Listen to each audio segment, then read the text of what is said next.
Shalom anak-anak SMP Masih Kudus yang dikasihi Tuhan. Puji dan syukur kepada Tuhan kita Yesus Kristus sehingga kita masih dipertemukan bersama-sama di tempat ini untuk ibadah bersama penutupan semester 2. Mari kita sama-sama menyiapkan hati kita. Kita akan memuji dan memuliakan nama Tuhan. Kita sambut dengan pujian Saat Ini Saat Indah.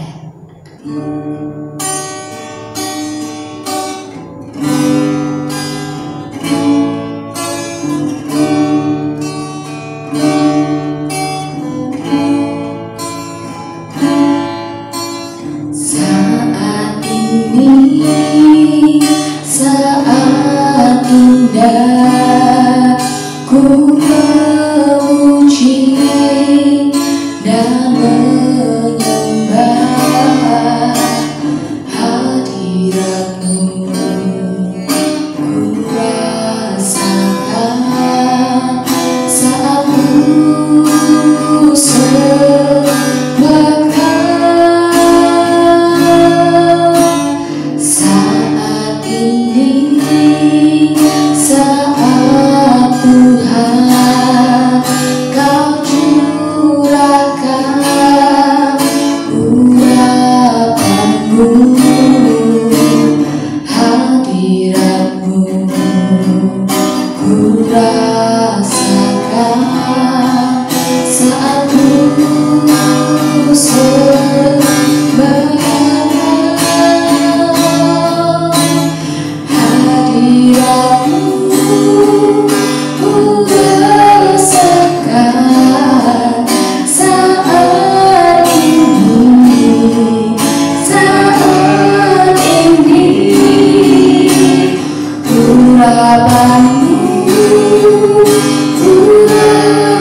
Tuhan Yesus, kami mengucap syukur atas kebaikan-Mu di dalam hidup kami. Terima kasih Tuhan atas penyertaan-Mu sepanjang 1 tahun ini. Kami boleh mengikuti sekolah online, meskipun online ya Bapak, tapi kami percaya Tuhan selalu memberikan yang terbaik. Tuhan memberikan penyertaan yang terbaik di dalam hidup kami. Ya Bapak, kami sungguh mengucap syukur hari ini untuk kesehatan yang boleh kami miliki, untuk orang-orang yang mensupport kami ya Bapak, baik melalui sekolah, melalui lingkungan, keluarga. Kami mengucap syukur mereka boleh hadir sehingga anak-anak-Mu boleh melaksanakan sekolah dengan baik. Ya Bapak, kami akan melanjutkan ibadah kami untuk penutupan semester 2 ini. Kiranya Roh-Mu menyertai, memberkati, menyiapkan hati, telinga, dan pikiran kami untuk kami memuji dan memuliakan nama-Mu. Berkati ibadah ini ya Bapa, dari awal, pertengahan, ke akhirnya. Kami serahkan doa yang jauh dari sempurna ini hanya dalam tangan kuasa Yesus Kristus. Haleluya, amin. Kita patut bersukacita oleh karena anugerah Tuhan yang selalu menyertai hidup kita. Mari kita sama-sama pujikan sebab Tuhan baik.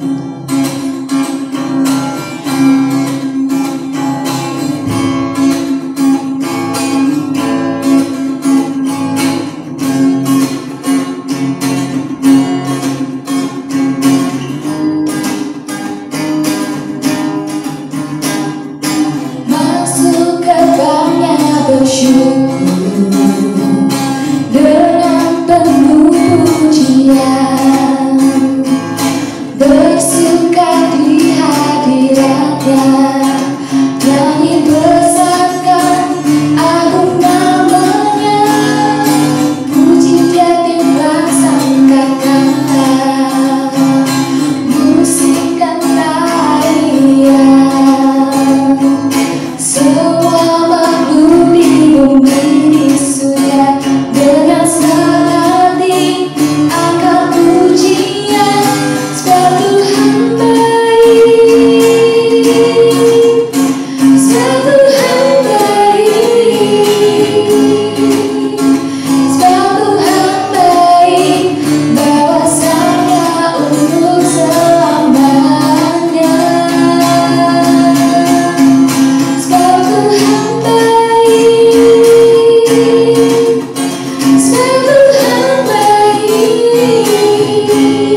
107 ayat 1 sampai 9. Judul bacaan kita hari ini adalah nyanyian syukur dari orang-orang yang ditebus Tuhan.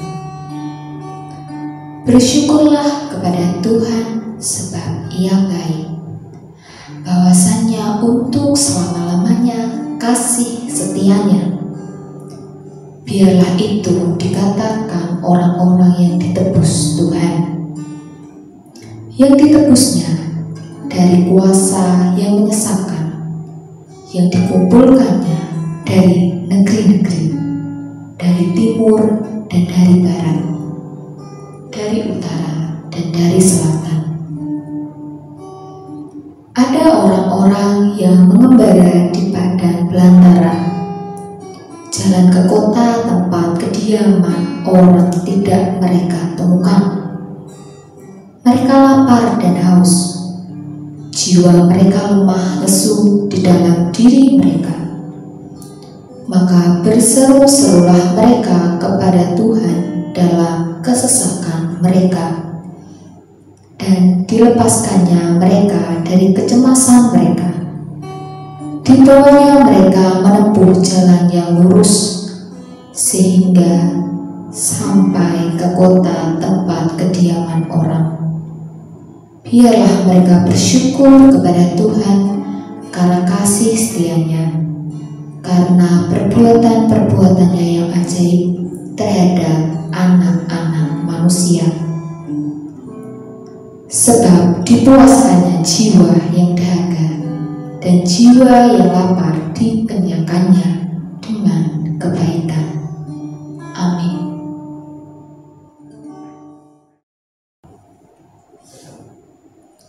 Karena semua orang telah berbuat dosa dan kehilangan kemuliaan Allah, dan oleh kasih karunia telah dibenarkan dengan cuma-cuma karena penebusan dalam Kristus Yesus. Marilah kita datang untuk mengaku dosa-dosa kita di hadapan Allah. Mari kita menyiapkan hati untuk berdoa. Terima kasih Tuhan, kami ucapkan kepadamu. Di kesempatan yang indah ini kami boleh datang ke hadirat-Mu, mengucapkan syukur atas segala berkat dan kasih-Mu yang Kau anugerahkan kepada kami semua, sehingga pada saat ini kami boleh memimpin doa pengampunan dosa kepadamu, karena pada tahun 2020-2021 kami boleh mengadakan pembelajaran walaupun di masa pandemi COVID-19 boleh berjalan lancar walaupun dengan cara daring. Ini semua karena anugerah-Mu Tuhan, kami bersyukur. Untuk itu Tuhan, kalau mungkin ada dosa yang terselip di dalam kehidupan kami, baik itu kepada atasan kami, rekan-rekan guru, anak-anak, dan semua yang terlibat di dalamnya Tuhan, kami mohon ampun atas segala dosa kami, sehingga kami boleh melaksanakan yang lebih baik lagi kepadamu. Dan kiranya di tahun 2021-2022 ajaran baru yang akan datang, kami boleh melaksanakan program pembelajaran kami dengan lebih baik lagi dan menurut dengan kehendak-Mu. Terima kasih Tuhan, kami serahkan ke tangan kuasa-Mu. Doa pengampunan ini hanya di dalam nama Tuhan kami Yesus Kristus. Kami berdoa dan mengucapkan syukur. Amin. Mari teman-teman, kita siapkan telinga kita untuk mendengarkan berita anugerah. Saudara-saudara yang dikasihi Tuhan Yesus Kristus, Tuhan mendengar seruan kita dan Ia berkenan mengampuni kita atas semua dosa-dosa kita. Kini tujukan hati dan pikiran kita kepada Tuhan Allah. Terima dan rayakanlah anugerah pengampunan Tuhan atas kita. Sebab kamu tidak menerima roh perbudakan yang membuat kamu menjadi takut lagi, tetapi kamu telah menerima roh yang menjadikan kamu anak Allah. Dalam semuanya itu kita lebih dari orang-orang yang menang oleh Dia yang telah mengasihi kita. Puji syukur kepada Tuhan. Mari anak-anak, kita kembali menyiapkan hati kita. Kita akan mendengarkan firman Tuhan. Mari kita awali, kita pujikan firman-Mu, Tuhan.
Bapak dan anak-anak sekalian yang dikasihi Tuhan, damai sejahtera Tuhan Yesus beserta dengan Anda semua. Meskipun di tengah-tengah keadaan pada saat ini yang lebih mengkhawatirkan, lebih menakutkan, banyak kesedihan di sana-sini, banyak duka cita. Tetapi biarlah hati kita terpelihara oleh damai sejahtera Tuhan. Mari kita berdoa untuk menyiapkan hati kita menerima firman Tuhan. Bapa di dalam surga, pagi ini kami datang kepadamu untuk memohon pimpinan Tuhan, berkat Tuhan berupa kebenaran firman-Mu, untuk menjadi pelita bagi kaki kami dan terang bagi jalan kami di tengah-tengah dunia yang pada saat ini tampak begitu menakutkan, tampak begitu mencemaskan. Penderitaan dan kesusahan di sana-sini rasa-rasanya makin hari makin berat. Karena itu Tuhan, kami membutuhkan Tuhan untuk senantiasa hadir, menopang, menuntun dan menyertai kami. Untuk itu kami mohon firman-Mu pagi hari ini dikaruniakan kepada kami, menjadi makanan rohani bagi kami, menjadi sumber kekuatan dan panduan hidup kami. Terima kasih ya Tuhan, kami naikkan doa kami di dalam nama Tuhan kami Yesus Kristus. Amin. Ibu bapak dan anak-anak yang dikasihi Tuhan, firman Tuhan hari ini saya dasarkan atas kitab Filipi atau surat Filipi pasal yang keempat, ayat 4 sampai ayat yang ke-9. Ayat yang sudah sangat terkenal dan sering kali kita dengar, tetapi saya mengajak kita sekali lagi untuk memperhatikannya. Filipi 4 ayat 4 sampai 9. Bersukacitalah senantiasa dalam Tuhan. Sekali lagi kukatakan, bersukacitalah. Hendaklah kebaikan hatimu diketahui semua orang. Tuhan sudah dekat. Janganlah hendaknya kamu khawatir tentang apapun juga, tetapi nyatakanlah dalam segala hal keinginanmu kepada Allah, dalam doa dan permohonan dengan ucapan syukur. Damai sejahtera Allah yang melampaui segala akal akan memelihara hati dan pikiranmu dalam Kristus Yesus. Jadi akhirnya saudara-saudara, semua yang benar, semua yang mulia, semua yang adil, semua yang suci, semua yang manis, semua yang sedap didengar, semua yang disebut kebajikan dan patut dipuji, pikirkanlah semuanya itu. Dan apa yang telah kamu pelajari, dan apa yang telah kamu terima, dan apa yang telah kamu dengar, dan apa yang telah kamu lihat padaku, lakukanlah itu. maka Allah sumber damai sejahtera akan menyertai kamu. Demikianlah firman Tuhan. Pandemi karena serangan COVID-19 sudah berjalan lebih dari setahun. Kita mengalami banyak sekali pergumulan dan kesusahan. Lebih dari 1 tahun ini kita tidak dapat beraktivitas dengan normal. Banyak hal yang sangat berat untuk kita jalani dan kita lalui. Bahkan kesusahan, penderitaan muncul di sana-sini. Kematian telah melanda beberapa di antara orang-orang yang dekat dengan kita. Ada orang tua dari anak-anak yang harus pergi oleh karena penderitaan-penderitaan yang muncul, entah itu mungkin efek yang langsung maupun tidak langsung dari COVID-19 ini. Saya menyampaikan duka cita yang dalam untuk anak-anak yang kehilangan orang tua di masa-masa yang penuh dengan kesesakan ini. Kiranya Tuhan beserta dengan Anda semua. Ibu, bapak, dan anak-anak yang dikasihi oleh Tuhan, bagaimana supaya kita tetap kuat untuk menghadapi semua kenyataan yang berat dan sulit ini. Rasul Paulus di tengah-tengah krisis yang dihadapinya, kesulitan yang dihadapinya, saat itu Rasul Paulus berada di dalam penjara. Dan jemaat di Filipi yang dikiriminya surat ini pun sedang juga berada di dalam penderitaan, tekanan, penganiayaan yang mengancam mereka. Dan dari dalam diri mereka sendiri sedang ada situasi yang sulit, yaitu ancaman perpecahan. Di tengah krisis yang seperti ini, Rasul Paulus mengarahkan mereka supaya mereka tidak kehilangan sukacita mereka. Rasul Paulus berseru, bersukacitalah senantiasa di dalam Tuhan. Barangkali kita bertanya, lu bagaimana bersukacita di tengah-tengah keadaan yang sulit? Sukacita bagi Rasul Paulus merupakan hal yang penting di dalam kehidupan orang beriman dan bahkan seluruh manusia. Dengan sukacita yang ada di dalam hati itu, kalau kita melihat penelitian-penelitian yang banyak dipublikasikan, bahkan di dalam Alkitab, di dalam bentuk yang lain dikatakan hati yang gembira adalah obat yang manjur. Dan rupa-rupanya penelitian-penelitian modern pun menunjukkan bahwa ketika hati kita ini bersukacita, bergembira, di dalam tubuh kita ini yang keluar adalah zat-zat yang positif, yang memberikan kepada kita kenyamanan, yang memberikan kepada kita imunitas, yang memberikan kepada kita semangat, sehingga kita menjadi kuat dan enak untuk menjalani kehidupan apapun juga yang sedang kita hadapi. Maka sesungguhnya apa yang disuruhkan oleh Rasul Paulus, bersukacitalah, bukanlah sebuah beban atau mungkin ejekan, bukan. Sebaliknya itu adalah satu kunci yang penting untuk boleh orang-orang beriman menghadapi krisis. Dan bersukacitanya bukan bergantung kepada hal-hal lahiriah. Bersukacitalah karena kamu kaya, bersukacitalah karena kamu sehat, bersukacitalah karena kamu punya segala sesuatu, bersukacitalah karena hidupmu sedang enak. Tidak. Bersukacitalah di sini dimaksud adalah bersukacita senantiasa dalam Tuhan. Kuncinya adalah dalam Tuhan. Artinya sumber sukacita ini adalah persekutuan dengan Tuhan yang dijaga akrab dan hidup. Di dalam pembacaan firman, di dalam pujian, penyembahan, di dalam doa kita kepada Tuhan. Dan Rasul Paulus menegaskan, kalau sampai diulang ya, bersukacitalah senantiasa dalam Tuhan, lalu serukan lagi bersukacitalah. Betapa pentingnya makna sukacita itu dalam kehidupan orang beriman. Karena itu ibu bapak dan anak-anak yang dikasihi Tuhan, apapun juga yang terjadi hari ini, jagalah hati supaya boleh tetap bersukacita. Bukan karena hal-hal lahiriah. Kalau hal-hal lahiriah mungkin kita akan sulit ketika keadaan menjadi berat, menjadi sulit, penuh dengan kesedihan. Bagaimana mungkin bersukacita kalau orang tua baru dipanggil Tuhan? Bagaimana mungkin bersukacita kalau terancam dengan sakit penyakit yang ganas? Bagaimana mungkin bersukacita kalau keadaan ekonomi sulit? Sulit sekali untuk bersukacita. Tapi kata kuncinya adalah dalam Tuhan. Ayo mari kita membangun persekutuan kita dengan Tuhan. Tekun bersekutu dengan Tuhan, dengar-dengaran firman-Nya, nyanyikan nyanyian pujian menyembah Tuhan, berdoa kepada Tuhan. Dan bukan hanya itu, tetapi juga dikatakan di dalam ayat yang kelima, hendaklah kebaikan hatimu diketahui semua orang, Tuhan sudah dekat. Kita tidak tahu berapa banyak waktu yang diberikan oleh Tuhan kepada kita di dalam kehidupan kita. Ada yang tiba-tiba kita ditinggalkan oleh orang yang kita kasihi. Karena mungkin kemudian kita sendiri yang harus pergi. Nah, di dalam waktu yang tidak kita ketahui diberikan oleh Tuhan kepada kita ini, kita diajak untuk menjaga hati kita supaya kita terus melakukan kebaikan, supaya hati kita ini isinya yang baik, sehingga nanti yang keluar baik itu sikap, perkataan maupun perbuatan adalah hal yang baik, dan itu diketahui oleh orang sekeliling kita.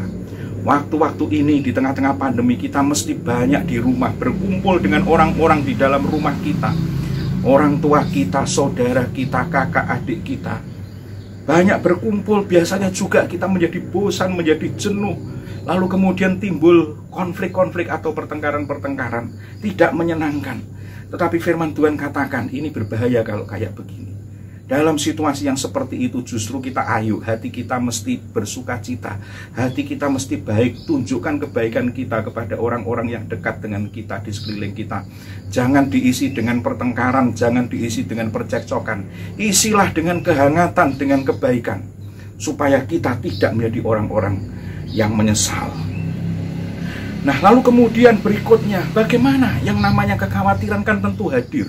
Situasinya sulit, ancaman, serangan, sakit, penyakit, bahkan ancaman kematian sewaktu-waktu muncul. Rasul Paulus katakan, jangan hendaknya kamu khawatir akan apapun juga. Loh, tetapi kekhawatiran kan memang hadir, wong keadaan sulit. Lalu bagaimana? Kata kuncinya adalah bukannya Rasul Paulus mau menyangkal kekhawatiran, tapi kekhawatiran ini harus dilawan. Karena kekhawatiran itu merusak. Kekhawatiran itu akan menghancurkan kita, meracuni diri kita, membuat kita tidak berdaya, dan lalu kemudian diserang dengan sakit penyakit, diserang dengan ketidakberdayaan, termasuk secara rohani. Kita akan terkikis iman kita apabila kita tidak melawan kekhawatiran itu. Nah, caranya bagaimana? Sekali lagi kembali dikatakan, nyatakan dalam segala hal keinginanmu kepada Allah dalam doa dan permohonan dengan ucapan syukur. Kata kuncinya serahkan semuanya itu kepada Tuhan, bawa kepada Tuhan di dalam doa. Nyatakan dengan permohonan kita kepada Tuhan, apa kerinduan hati kita, beban hidup kita, harapan-harapan kita. Sampaikan itu kepada Tuhan. Dan kuncinya adalah dengan apa? Dengan ucapan syukur. Hati yang bersyukur, bukan bersungut-sungut, bukan berkeluh kesah dengan keadaan yang sulit, tapi dengan hati yang bersyukur. Sungut-sungut, keluh kesah saja tidak ada gunanya. Tetapi hati yang bersyukur itu membuat kita boleh memiliki kekuatan. Ketika kita berpasrah di dalam doa kita kepada Tuhan, di sana Tuhan mendengarkan kita. Itulah sebabnya hal itu akan melahirkan apa? Ayat yang ke-7. Damai sejahtera Allah yang melampaui segala akal. Secara akal barangkali, wah, tidak mungkin damai sejahtera, tidak mungkin tenang, tidak mungkin bersuka cita. Tetapi perhatikan, ketika itu terjadi, maka damai sejahtera Allah itu loh yang melampaui segala akal. Dikatakan memelihara hati dan pikiranmu dalam Kristus Yesus. Damai sejahtera Allah yang akan memelihara kita ketika kita ini di dalam persekutuan dengan Tuhan. Ketika kita ini bertekun di dalam kebaikan hati kita, perbuatan-perbuatan kita. Dan ketika kita menyerahkan semuanya kepada Tuhan di dalam doa dan permohonan kita dengan hati yang bersyukur. Nah, dalam pada itu kita diajak untuk apa? Kita diajak untuk terus menata hati dan pikiran kita. Ditata bagaimana? Ditata supaya tetap positif.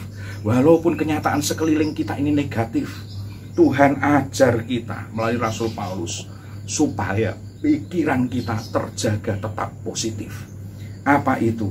Semua yang benar, semua yang mulia, semua yang adil, semua yang suci, semua yang manis, semua yang sedap didengar, semua yang disebut kebajikan dan patut dipuji, pikirkanlah semuanya itu.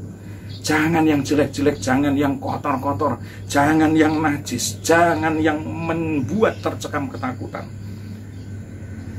Tetapi yang positif, yang kudus, yang baik-baik. Dan Rasul Paulus menganjurkan jemaat Filipi untuk lihat, ingat semua yang diajarkannya. Apa yang diajarkan oleh Rasul Paulus? Kebenaran firman Tuhan. Apa yang diperbuat oleh Rasul Paulus? Firman Tuhan yang diperbuat di dalam kehidupannya, dilakukan dalam kehidupannya. Rasul Paulus tidak sedang berteori, dia sendiri sedang teraniaya di dalam penjara, dan perjalanan hidupnya penuh dengan krisis, dengan kesusahan. Tapi dia terbukti kuat di dalam Tuhan.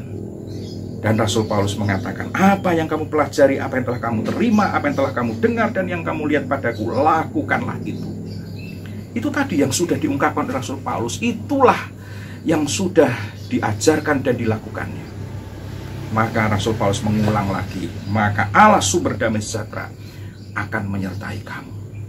Ayo, mari kita tetap bersuka cita dalam persekutuan kita dengan Tuhan. Ayo kita tetap menata hati kita supaya isinya hal yang baik, sehingga sikap, perkataan, perbuatan kita adalah hal yang baik, yang menjadi berkat bagi orang-orang di sekitar kita. Ayo kita serahkan semua kekhawatiran kita kepada Tuhan dalam doa dan permohonan dengan hati yang mengucap syukur. Dan kita tata hati pikiran kita untuk selalu positif. Damai sejahtera Tuhan beserta dengan Anda semua. Haleluya. Mari kita berdoa. Tuhan, kami memohonkan pertolongan-Mu. Roh Kudus berkarya membuahkan di dalam hati kami. Hati yang mencintai Tuhan. Hati yang mau senantiasa bersekutu dengan Tuhan, sebab di sanalah akan mengalir dari dalam diri kami ini sukacita. Dan sukacita itulah yang akan memberikan kekuatan kepada kami untuk menghadapi segala kesulitan dan krisis di dalam kehidupan kami. Dan bukan hanya itu ya Tuhan, tetapi juga karuniakanlah kepada kami hati yang senantiasa tertata baik. Hanya hal-hal yang baik yang lahir di sana, sehingga pikiran, perkataan, perbuatan kami hal yang baik bagi sekitar kami. Di tengah-tengah keadaan seperti ini Tuhan, kami sungguh membutuhkan kekuatan untuk melakukan apa yang baik bagi orang-orang di sekeliling kami. Demikian ketika kekhawatiran melanda hati kami, tolong kami Tuhan, supaya kami menyerahkan semuanya kepadamu, percaya penuh kepadamu. Kami tekun berdoa, memohon kepada Tuhan dan dengan hati yang mengucap syukur. Dan lebih daripada itu, mampukanlah kami ya Tuhan untuk menata pikiran hati kami, untuk senantiasa positif sekalipun sekeliling kami sangat negatif. Kami tidak ingin dihancurkan oleh yang negatif itu, tapi kami ingin dikuatkan dengan apa yang positif, yang bersumber daripada-Mu. Terima kasih Bapa di dalam surga. Kami berdoa menyerahkan semuanya ini di dalam nama Tuhan kami, Yesus Kristus. Amin. Kita akan mengakhiri ibadah penutupan semester 2 kita hari ini. Kita harus mengakui bahwa Allah yang Maha Tinggi, pengasih dan penyayang. Dialah Allah yang dengan setia mengasihi kita lebih daripada yang kita pikirkan. Allah menyertai. Mari kita siapkan hati untuk berdoa. Tuhan, kami bersyukur kepadamu oleh karena penyertaan Tuhan dalam ibadah tutup semester 2 pada saat ini. Kami bersyukur buat berkat pertolongan-Mu, anugerah-Mu lewat firman Tuhan yang sudah kami dengarkan. Untuk selanjutnya Tuhan, kami juga menyerahkan untuk pembelajaran kami di tahun ajaran yang baru nanti. Tuhan pun memberkati. Tolong kami beri kekuatan, kesehatan untuk menjalaninya. Terima kasih Tuhan. Kami naikkan doa permohonan syukur ini di dalam nama Tuhan Yesus Kristus. Amin.